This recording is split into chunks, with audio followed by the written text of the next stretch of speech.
Hereby resumed. This morning, we will first hear for the record the budget of the proposed budget for 2015 of the Civil Service Commission. Chair would like to recognize Chairman Duque as well as the entire Civil Service family for their presentation this morning. And good morning. Good Sir, morning, you may proceed. Mr. Chairman. Yes, thank you. To our Honorable Chairperson, Committee on Finance, Senator Cheese Escudero, my fellow public servants and colleagues, a pleasant day to each and every one. On behalf of the officials and the staff of the Civil Service Commission, as well as the Career Executive Service Board, I thank you for the opportunity to present before this August body not only our budget proposal for fiscal year 2015, but also our successes and gains under the performance governance system. Next. Shown on the screen, Your Honor, is the outline of our presentation. We will be presenting first the CSC strategy map, followed by our accomplishments in 2013 and the first semester of 2014, and lastly, our proposed budget for 2015.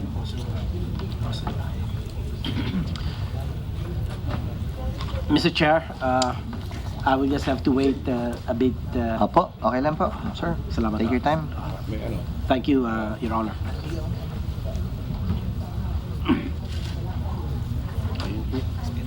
Third slide na.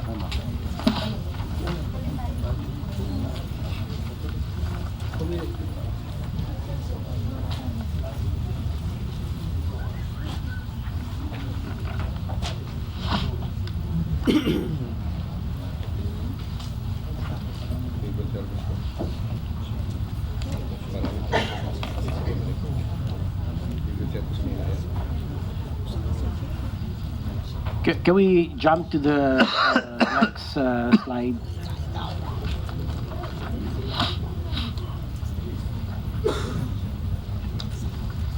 Okay, third slide.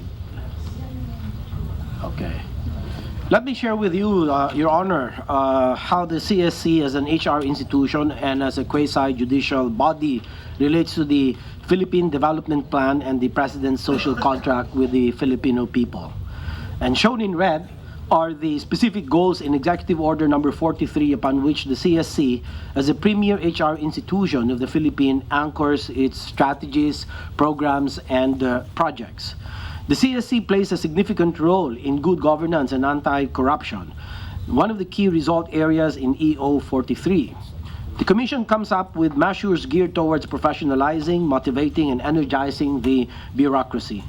On the other hand, our quasi-judicial function is aligned with the key result area on just and lasting peace and the rule of law.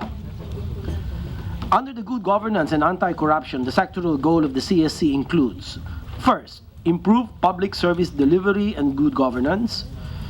Second, increase responsiveness of national government agencies, government-owned and controlled corporations, local government units, and democratic institutions strengthened.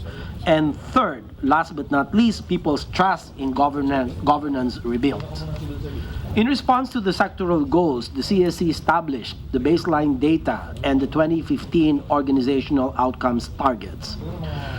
Now, for strengthening the merit and reward system in the civil service, we have for 2015, 90% of agencies with functional SPMS and 20% excellent and 80% very satisfactory on overall quality of training based on feedback from the participants.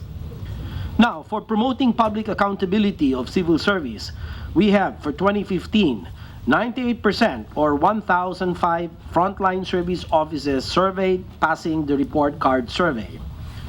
100% of client complaints received by the contact center ng Bayan acted upon within 5 days. And third, 90% of cases ripe for resolution acted upon within 40 days. The CSC decided to tread the governance pathway and began to work on the PGS in October 2010. The PGS is the local adaptation of the balanced scorecard developed at the Harvard Business School. The CSC successfully hurdled the initiation and the compliance stages in March and October 2011, respectively. We received 2 Governance Trailblazer Awards for these 2 stages. In September 2013, we also passed the proficiency stage and received our third Governance Trailblazer Award. We are now on our fourth and final stage, or the institutionalization stage of our PGS, and we hope to pass the Revalida this coming October 14 with flying colors. This is the CSC strategy map, Your Honor. The core purpose and values are projected on the screen are our major bases in formulating the CSC's multi-pronged, comprehensive strategies across 5 balanced perspectives, as well as our strategic objectives. With these underpinnings, we shall realize our vision of being the Philippines' center of excellence in strategic human resource and organization development by 2015. This is the CSC's enterprise scorecard, Your Honor. And through the scorecard system, the Commission translated its vision into strategic objectives with performance measures and targets that contribute to its attainment.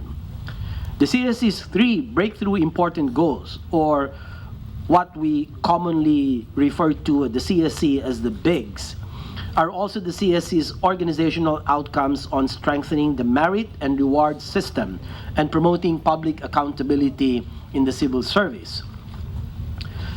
This, Your Honor, on the screen is the CSC scorecard in detail. Please take note that the T here stands for our target, while the A stands for the accomplishments. For your guidance, the fiscal year 2014 column refers to the first semester of 2014 accomplishments. Measure 1 refers to percentage of agencies compliant with Prime HRM maturity level indicators.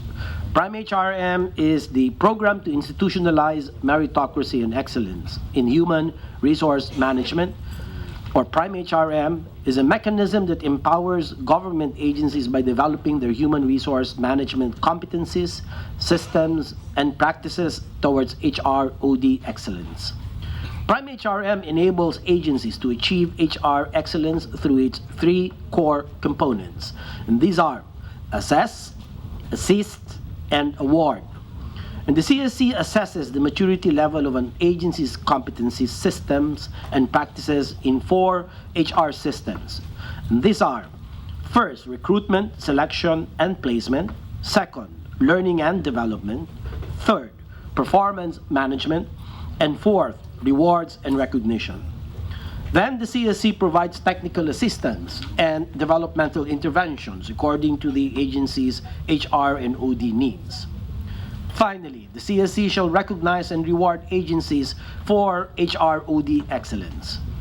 Our 2014 target is to assess 238 Department of Education DepEd units on site.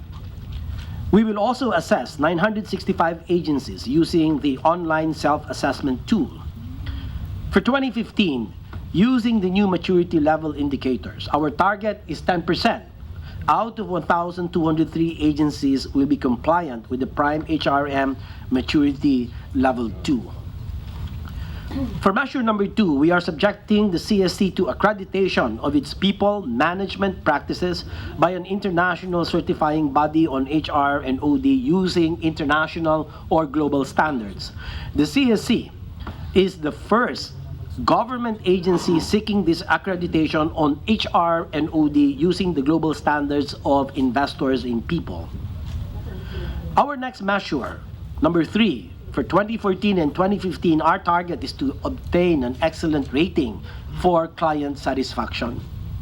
Under the Anti-Red Tape Act of 2007, the CSC shall subject service offices to the Report Card Survey, or RCS. This is a mechanism used to obtain feedback and assess agencies' performance in their delivery of frontline services. And to show moral ascendancy, since 2011, the CSC itself has been subjected to the RCS and has been rated good consistently. In fact, the last rating by Pulse Asia's conduct of the RCS yielded an 87.3 rating, which is only 2.7 points shy of an excellent rating of 90. Under the ARTA RCS, a service office may be rated as failed, acceptable, good, outstanding, and excellent. Those that receive a rating of excellent may be conferred the Citizen Satisfaction Center Seal of Excellence upon passing a two-phase validation, while failed offices will be subjected to the Service Delivery Excellence Program, or SDEP. This is an intervention for agencies to further improve their services and prevent them from failing in the RCS. For the lead measure, we have the percentage of most complained service offices surveyed under ARTA. Most complained may also mean high volume transaction service offices. CSC has surveyed 462 service offices out of the 2014 target of 1,026 service offices, or accounting for 45.02%. But this is just, Mr. Chair, as of June 30, 2014. For the lag measure, which is a breakthrough important goal, our target is 95% of most complained service offices, passing the ARTA RCS by end of 2014. For 2015, we plan to survey 1,026 service offices and target 98% of which will pass the ARTA report card survey. For measure number 4, we have the percentage of agencies with approved Strategic Performance Management System, or SPMS. The SPMS is a performance management system that links individual performance to organizational performance and outcomes.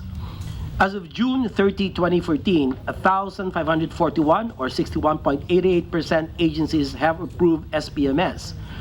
For the second breakthrough important goal, or BIG, 548 out of 997 or 54.96% agencies with approved SPMS now have functional SPMS. For next year, our target is for 100% of approved SPMS being functional.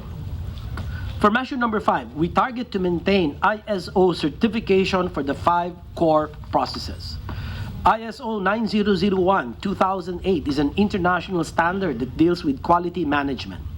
By undergoing the quality management process, the CSC's internal procedures and processes are controlled and consistent. Problems are easily identified and solved to ensure continuous improvement and consistent quality service is provided to clients. The CSC has obtained the ISO certification for 4 of its core processes, namely cases adjudication, examination, appointments processing, as well as the external training services. The CSC will undergo the surveillance audit for the maintenance of the certification of the 4 core processes. And at the same time, Your Honor, the CSC will undergo a certification audit for our 5th core function, which is the registration of collective negotiation agreements and accreditation of public sector employee organizations.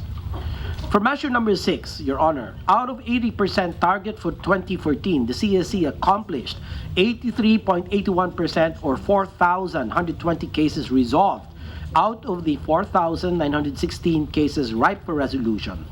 For 2015, our target is to decide 90% of cases ripe for resolution within 40 days. Measure 7 refers to the percentage of CSC employees meeting their mission-critical competencies. The CSC has developed competencies or skills, knowledge, and attitudes deemed essential for organizational success. Mission-critical competencies are needed to attain CSC's targets in the scorecard, such as writing and speaking effectively, managing performance, coaching for results, making decisions, solving problems, thinking strategically, leading change, coaching for results, among others, Your Honor. For 2015, the target is 85% of our workforce meeting mission-critical competency. Shown, Your Honor, here on the screen is the 2013 to 2015 CSC budget by expense class.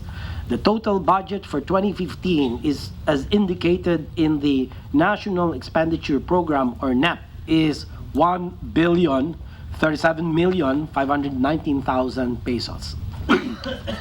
The CSC's organizational outcomes in 2015 National Expenditure Program are: first, strengthening the merit and reward system in the civil service; And second, promoting public accountability of civil service personnel.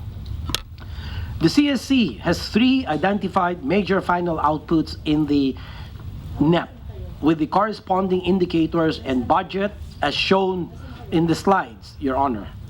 Major final output, number 1 is the Human Resource Management Policy Services with a budget of 2.5 million pesos.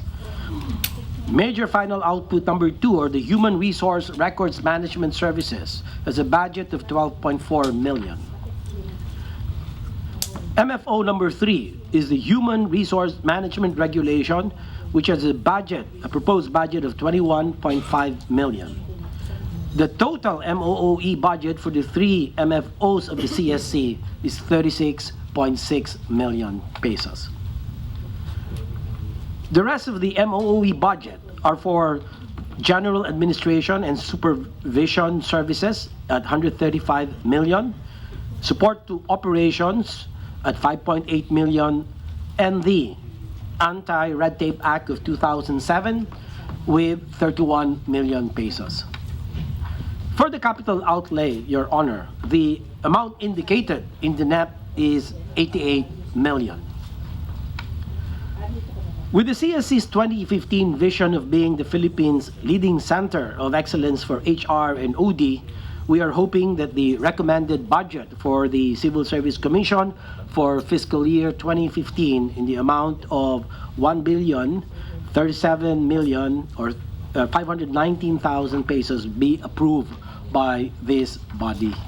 So again, thank you in behalf of the CSC for giving us the opportunity to present our proposed budget. Thank you, sir. Just some questions for the record. Nabanggit niyo po, 4 sa core processes ninyo ay ISO certified na. Yung pang 5 ongoing. How many processes do you have? Core processes, that is. Well, these are the 5 core processes, and there's another. The Commission has decided that another core process might have to be subjected to an ISO certification next in 2016, which is the Office for Strategic Management. And I think that should be about it. The 6 core processes. 6. Your So as Honor. of now, it's 4 out of It's 6. 4 out of 6, and for 2015 we have the 5th, which is the processes for our human resource relations office, which will subject its 2 processes to ISO. This is the accreditation of the public sector labor unions, or labor or public union employee association, and the registration of collective negotiations agreement, Your Honor. Now, as you put it, sir, you're the 2015. premier human resources institution of government. May I ask, what's the comment of the civil service with respect to the proliferation of contractual employees in every corner of the bureaucracy? And you have very few, actually, if at all, civil servants with security of tenure, given the much delayed rationalization plan of most of the agencies. Your Honor, our most recent data reveal that there's about only 10% contractuals of the at least the 68% of the entire government agencies, including the LGUs, that have contractuals. So if at 68%, the data, one of the data shows that we have identified about 2.1 million state workers. 10% of that would be roughly about 200,000 contractuals. For example, in the city of Sorsogon, there are close to 3,000 contractuals, and you have about over 120 cities by now. I guess the bigger the city, the more contractuals they have. What is the policy, if any, of the civil service with respect to perhaps limiting this number, I guess, with a view to professionalizing the bureaucracy both at the national and at the local level? There must be some, correct me if I'm wrong, targets along the way para may continuity din ho yung mga programa at hindi yung tuwing may palit ng administrasyon, palit din ho lahat yun. Well, I just want to clarify something with the permission of the Please, sir. Honorable Chair. Please, sir. When I said about 10%, what I meant actually was workers hired under a job order.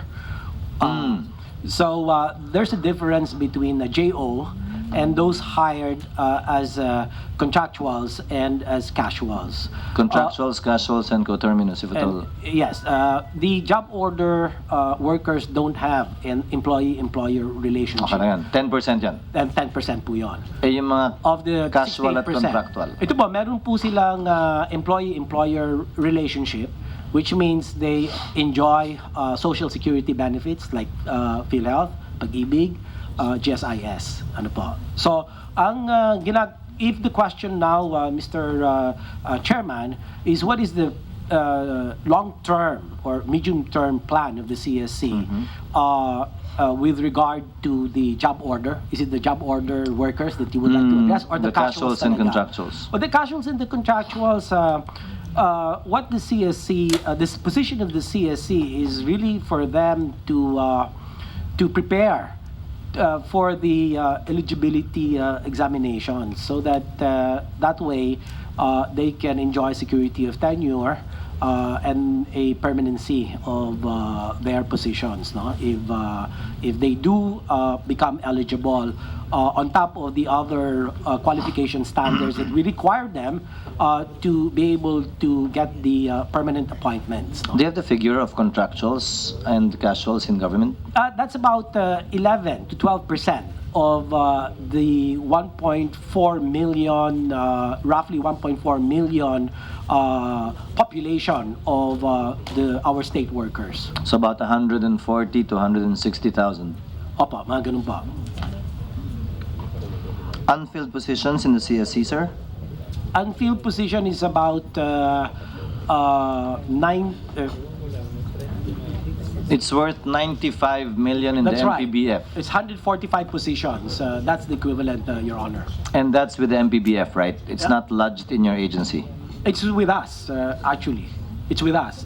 It's not impounded under the MBPF. So that's not part of the 118 billion in the MPBF. The 95 million is with you. It's with us, Your Honor. Dun sa 118 na MPBF billion, meron po ba kayo doon? May I just refer the matter to Please. my Commissioner? Commissioner, sorry, ma'am. The appropriation is within the CSC budget for our unfilled It is, positions. yes. But the NCA would be released only when we report that we have filled up the position. So it's part of the MPBF. It's No. part of the 118 billion. It's not. It's in the appropriation for the CSC, in the proposed appropriation for CSC. I found it. I saw it there. But as you know, with the budget, ma'am, they repeat the amount several times.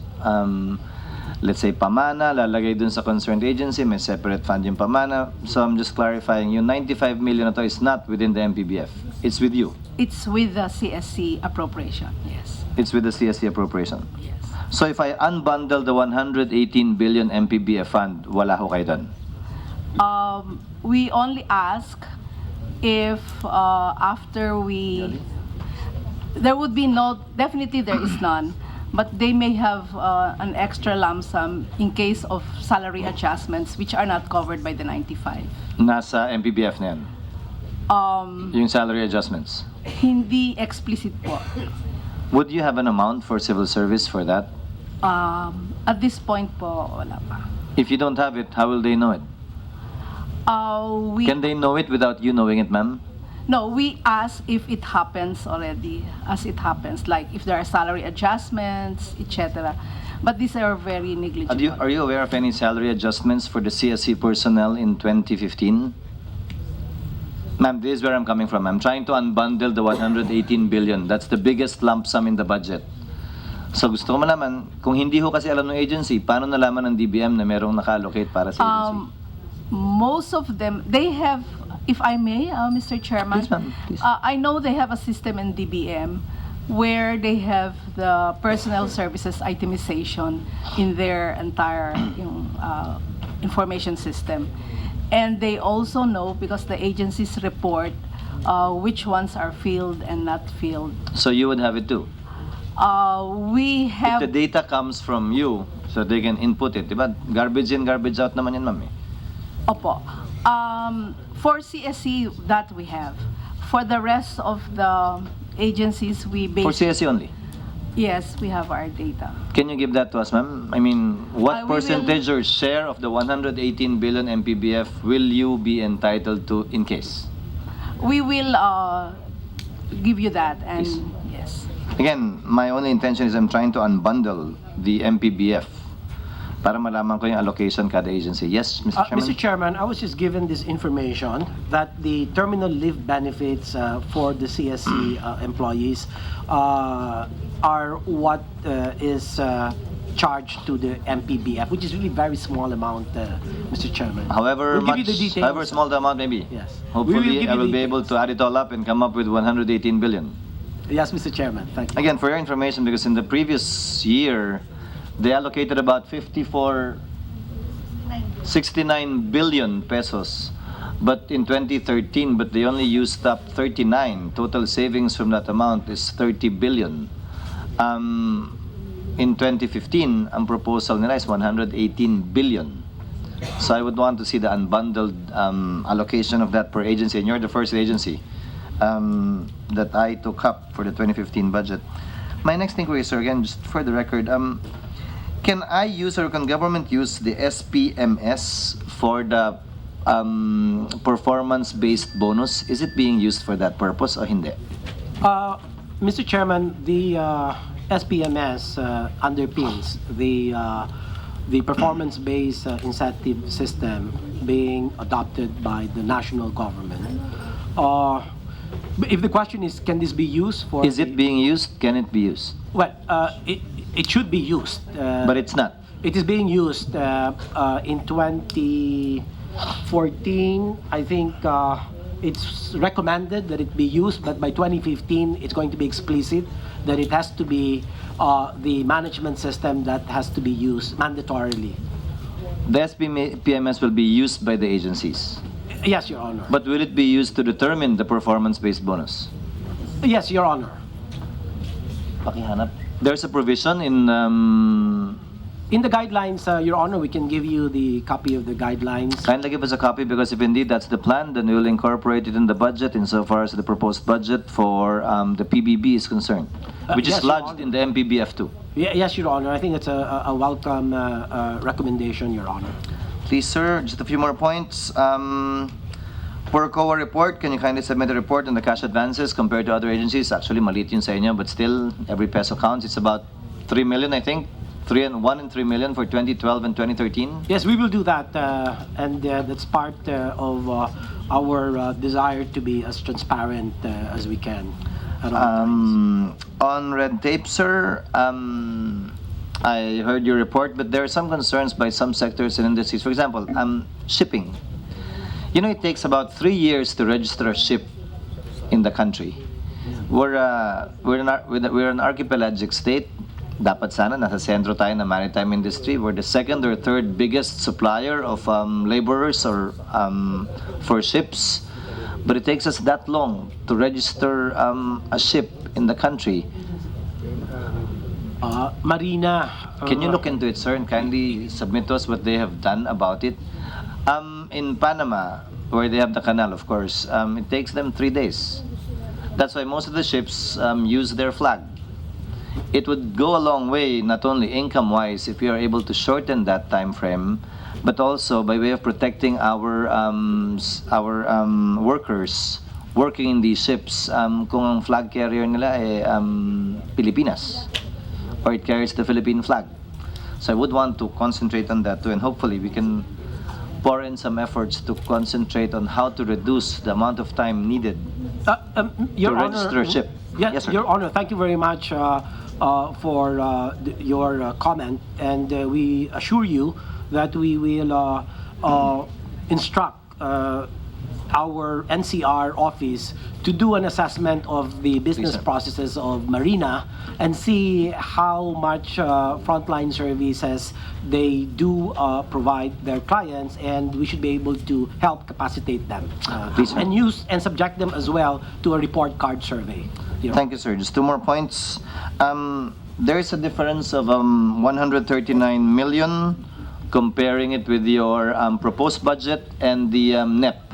Ano ho yung nawala sa inyo? Out of curiosity. Can I just ask, Please, Commissioner Osorio.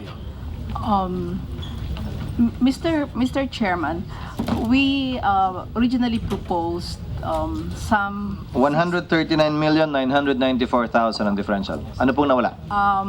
we originally proposed for some capital outlay and other requirements of 6, 7, 8, 9 offices of the CSC. Pakisubmit po sa amin yung nawala. Opo. Ma'am, so that we can evaluate it. Not that we're going to give it, but malay nyo, may mahanap. In case lang. And one final point, yung off-budget item ninyo, can you submit to us a report of its utilization? Sure. Yes, Your Honor. It's about 300 million? Uh, More? Probably around thereabouts. Thereabouts. Yes. If I recall correctly, it's about 300 million. Kindly submit to us a report on that. Yes, Your Honor. We will.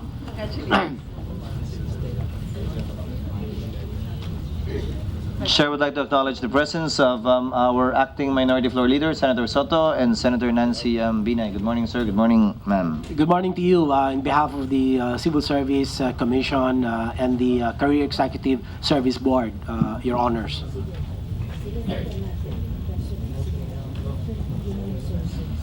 Senator Soto is recognized. Thank you, Mr. Chairman. This motion is not because the commissioners are my friends. I believe that they indeed need the budget. So I move that we submit the budget of the Civil Service Commission for plenary to the plenary for approval, Mr. Chairman, as well as the CSC. Okay. The Career Executive Service Board. Okay, CESB. There being a motion, without any objections from Senator Nancy, the proposed budget of the CSC as well as the CSB is hereby approved and recommended to be submitted to plenary. Congratulations, sir, ma'am. Thank you and good morning. Thank you very much, Your Honor. And, okay. Hearing is suspended for a minute. May we request the Comelec family to kindly situate themselves in the panel. Chairman Brillantes, please, sir. Thank you. Hearing is suspended for a minute.